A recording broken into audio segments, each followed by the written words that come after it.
Hi everyone, welcome to the third episode of the month of digital climate action with Bring Back Green Foundation, Fridays for Future India and Greenpeace India. And today we'll be discussing a topic that is very close to my heart, sustainable menstruation. And before we dive all deep into sustainable menstruation, let's start talking about menstruation. Because let's face it, even in this modern era and times, we are still light years away from a culture which does not treat menstruation as a taboo. We'll use just about anything to replace conversations about period and menstruation. We do not even use these terms in our daily conversations. And why is this important to point this out right now? Because it's these taboos that actually keep us away from the rights that we have on our body and on the products that we use on them. When I say menstruation or period, what comes into our minds?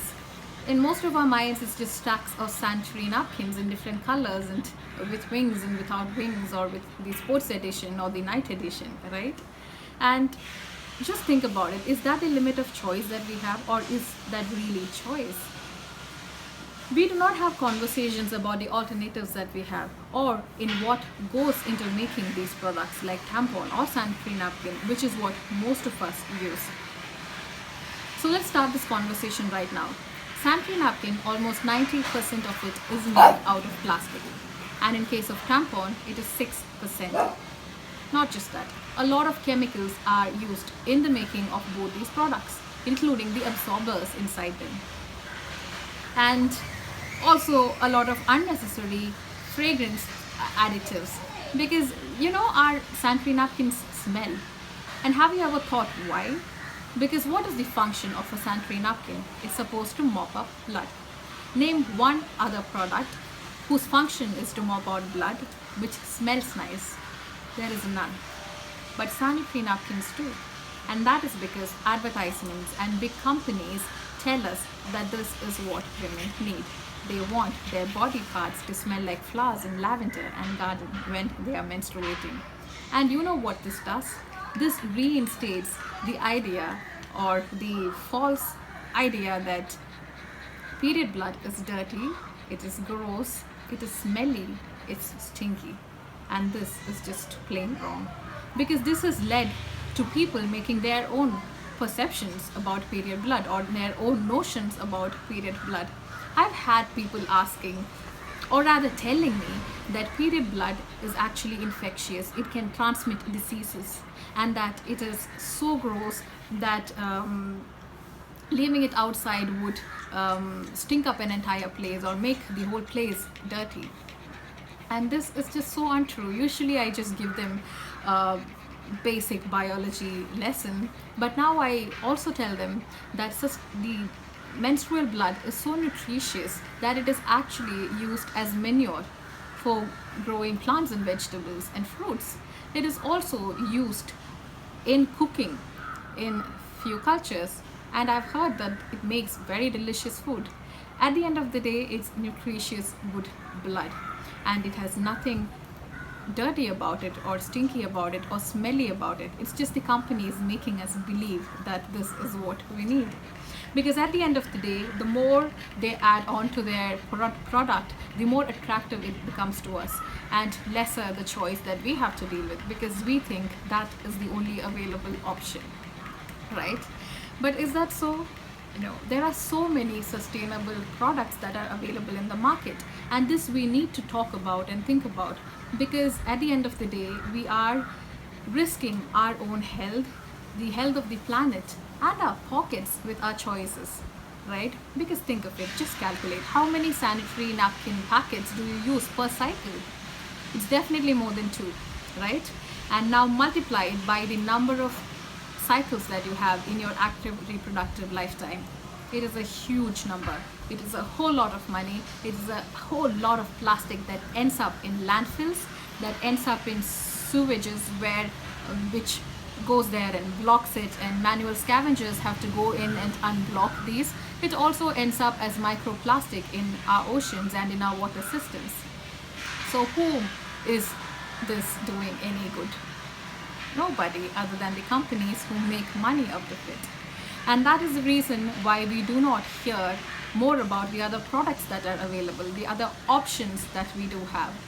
One such option that we have, which is sustainable, are cloth pads. And cloth pads are made out of natural cloth, and it is often not made in these huge factories. It is made by these neighborhood women who are making it a livelihood for them. Like in the movie Padman, group of women, like in Kerala, Kudumbashri units, they get together and they make these pads out of cloth, and they use natural absorbers like maybe banana fiber to make these. So there is very less use of chemical, and also it is sustainable in terms of the reusage. We can wash it and reuse it multiple times, up to 2 to 3 years before we have to replace this. And the other option that we have is a menstrual cup. Menstrual cup is actually a villain when it comes to sustainable menstruation conversations in India, and that is because of our culture, which actually gives a lot of importance to virginity. And we have all grown up hearing these frightening stories of hymen breaking, right? And these stories give us this notion that hymen is like a protective layer, a seal over our vagina, and if anything goes through it, that is broken, that we are no longer virgins. And this is a false thought, because menstrual cups cannot make you a non-virgin. And also, if people give you a lecture about preserving your hymen, I mean, it's just a tissue, like how the rest of our body is made. It's just a tissue. Some of us are born with a hymen, some of us are not born with a hymen, and there are different kind of hymens. And the next time somebody gives you a lecture on your hymen and how to preserve it, I think you should probably think to yourself and even ask them, say you are born with a hymen and it is intact and it is not broken, who's the best person to do it? Is it you or a stranger who has no right whatsoever on your body? And this, I think, should be one of the major reasons why we should think about using a menstrual cup. Because by using a menstrual cup, you're actually starting a journey of self-growth. It is more organic, more human than using a sanitary napkin. When you use a sanitary napkin, you do not have much interaction with blood. You do not even actually see it. You just dispose it after the blood is shed.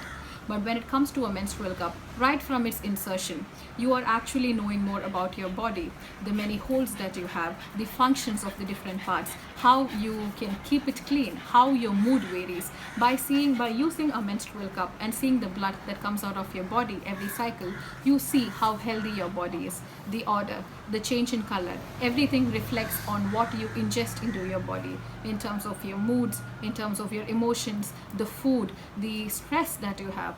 And this is a huge learning point. It has been a huge learning point for me and for the people who have converted to using sustainable menstrual products. And for a cup, it is not a very huge investment, though at first it might seem so. It is around 1,000 to 1,500 to purchase one in India. However, you can use it for 10 years after sterilizing it over and over after every cycle. I think today I have talked way too much, and that is because I have a lot to talk about this topic. So I should probably retire for the day. However, I would really urge all of you to consider what we are using on our body and the alternative choices that we have when it comes to dealing with menstruation. So please take that plunge, and if you have fears or questions, we are here to take you through the journey. And so until tomorrow, bye bye.